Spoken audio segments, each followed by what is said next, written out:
I knew my family had chosen my sister over me when I looked across my wedding reception and counted 37 empty chairs. That's not one of those dramatic numbers people make up afterward either. I counted them because I'd arranged every single chair myself the night before. 37. White folding chairs facing the Gulf at the Little Marina event room in Gulfport, Mississippi. White chair covers rented from a woman named Denise, who also did church luncheons and retirement parties. Small fake lanterns from Hobby Lobby. Cheap flowers from Sam's Club that I trimmed myself in my kitchen sink while listening to weather reports and old country music. I remember standing there in my wedding dress thinking, well, at least nobody can say I didn't try. Outside, the water moved slow and gray under the evening light. You could hear the ropes from the docked boats knocking softly against metal poles every few seconds.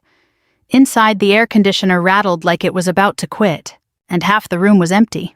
Actually, more than half. My husband Daniel leaned close and whispered, "You keep staring at those chairs, they're gonna start charging rent." I laughed, a real laugh somehow. That was the thing about Daniel. He never rushed to rescue me from my feelings. Never gave speeches, never tried to turn pain into some motivational poster. He just stood beside me steady enough that I could survive my own thoughts. The minister had already left by then. My tiny wedding cake sat crooked on the table because the delivery kid hit a pothole near Highway 90. Mrs. Donnelly from next door was trying to fix the frosting with a butter knife while pretending not to notice my side of the family never showed up. Daniel's mechanic buddy Earl was pouring sweet tea into plastic cups. 6 guests total. And honestly, those 6 people worked harder to celebrate us than my own relatives ever had. 2 months earlier, I mailed my wedding invitations from the post office outside Keesler Air Force Base during my lunch break. I remember because the woman at the counter asked if I was the nervous bride, and I told her no, just tired. At 38, I wasn't walking into marriage expecting fairy dust and violin music. I just wanted peace. A decent man. A quiet life after years of deployments, emergency calls, and family drama that somehow always landed on my shoulders. Then, 11 days before the wedding, my sister Tiffany announced her engagement party. Same Saturday. Same time window. Mobile, Alabama, about an hour away. Bryce's family already booked the venue, my mother told me over the phone in that careful voice she used whenever she wanted me to swallow disappointment quietly. Honey, you know how important first impressions are for Tiffany. I was sitting in my truck outside Walmart when she said that. I remember gripping the steering wheel and watching a shopping cart roll loose across the parking lot. What about my wedding, I asked. It's not about choosing sides. That's exactly what it became. One by one, people backed out. Aunt Cheryl had travel issues. My cousin Neil suddenly had overtime at the refinery. Uncle Rob said he'd try to stop by both, which meant neither. Even my father called 2 days before the wedding and said, "You know, your sister gets emotional during important events." I almost laughed at that. As if getting married wasn't important. As if my whole life hadn't been one long exercise in being understanding. I was always the reliable one, the one who stayed calm, the one who could handle disappointment without making a scene. The military rewards people like that. Families use them up. The wedding itself was still beautiful, though. Smaller than I imagined growing up, but honest. Daniel wore a dark blue suit that fit him a little tight through the shoulders because retired Marines never stop carrying themselves like they're 25. His bad knee bothered him that day. I noticed the tiny shift in his posture every time he stood too long, but he never complained. When we said our vows, the Gulf wind pushed lightly through the open doors, and for a second everything felt still. Like maybe I could finally stop fighting for a seat at somebody else's table. After dinner, Mrs. Donnelly clinked her plastic fork against her cup and yelled, "Cut the cake before Earl eats the frosting straight off it." Earl shrugged. I've done worse. Everybody laughed. I picked up the knife with Daniel's hand over mine. That's when my phone started vibrating. Once. Twice. Then over and over against the white tablecloth. I ignored it at first. Then I looked down. Mom, Dad, Aunt Cheryl, 3 cousins. Voicemails stacking up. Texts pouring in so fast I could barely read them. "Rachel, answer your phone. Call us now. Did you know about Bryce? Oh my God. Please call your mother." My stomach tightened. Daniel glanced at the screen while I stood there frozen with cake frosting on my hand. Then he gave this small, tired smile. Not smug, not happy, just unsurprised. Looks like they finally saw the news. I stared at him. What news? For a second he didn't answer. The room suddenly felt too warm. I could hear forks scraping paper plates behind us. Somebody laughing near the coffee station. Boats outside knocking softly against the dock. Daniel took a slow breath. The FBI's been investigating Bryce's company for months. I thought he was joking. He didn't joke much, but still. I actually smiled a little at first. Then I saw his face, and something cold moved through my chest. My phone buzzed again in my hand. This time it was a voicemail preview from my mother. Her voice sounded shaky. "Rachel, honey, we didn't know." Daniel gently took the cake knife from my hand before I dropped it. I met Daniel because my truck died in the middle of August heat outside Gulfport 3 years earlier. Not metaphorically died either. I mean smoke coming from under the hood, dashboard lights flashing, me sitting there in uniform wondering if I had enough energy left to cry about it. I'd just gotten back from a deployment in Kuwait 12 days before. My sleep schedule was wrecked. My lower back hurt all the time from cargo loading shifts. And the first thing waiting for me back home was a broken Ford Explorer with 200,000 miles on it. That felt about right for my life back then. I found Daniel's repair shop because the towing guy said he's honest and old-fashioned, which usually means slow, but at least he won't rob you. The place sat off Pass Road between a bait shop and a boarded-up insurance office. Hand-painted sign out front. 3 trucks parked crooked in the gravel lot. Wind chimes hanging near the office door made from old socket wrenches. Inside smelled like coffee motor oil and old paper. There was a yellow lab asleep under a desk fan. Daniel looked up from an engine block when I walked in. Gray at the temples, grease on one hand, reading glasses pushed up on his head. "You the Explorer?" he asked. I remember laughing because I was exhausted enough for that sentence to sound funny. "That obvious." Tow truck driver said Air Force lady was cussing at her transmission like it cheated on her. "That sounds accurate." He smiled a little. Not flirtatious, not performative, just amused.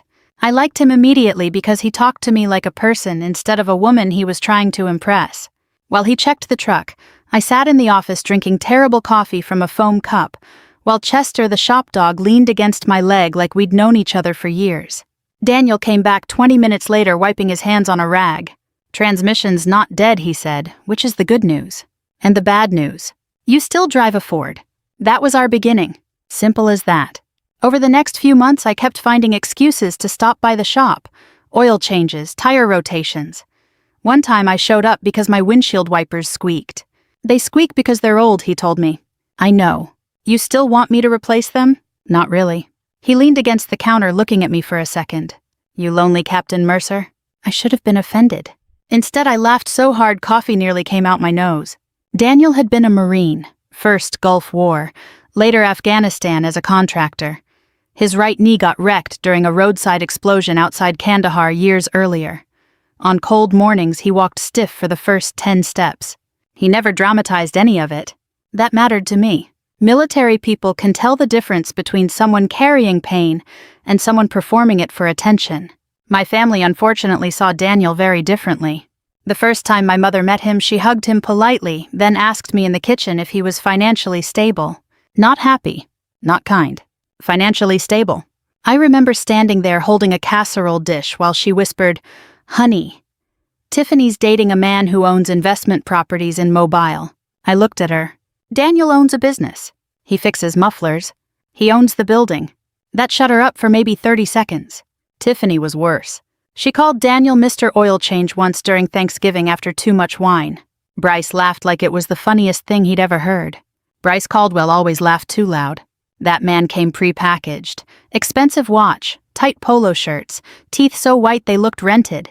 He drove a white BMW with dealership plates for almost a year, which should have told us everything right there. But my parents adored him. Because Bryce talked about money constantly. Investment opportunities, development projects, luxury condos, tax write-offs. My father once spent 45 minutes listening to Bryce explain coastal property values, while Daniel quietly fixed the loose cabinet hinge under my parents' sink without being asked. Guess which man got treated like success? I tried not to let it bother me. That's what dependable daughters do. We absorb things quietly until it starts eating holes through us from the inside. Around that time, my mother's blood pressure medication got more expensive. Dad's knee problems got worse after his retirement from the shipyard.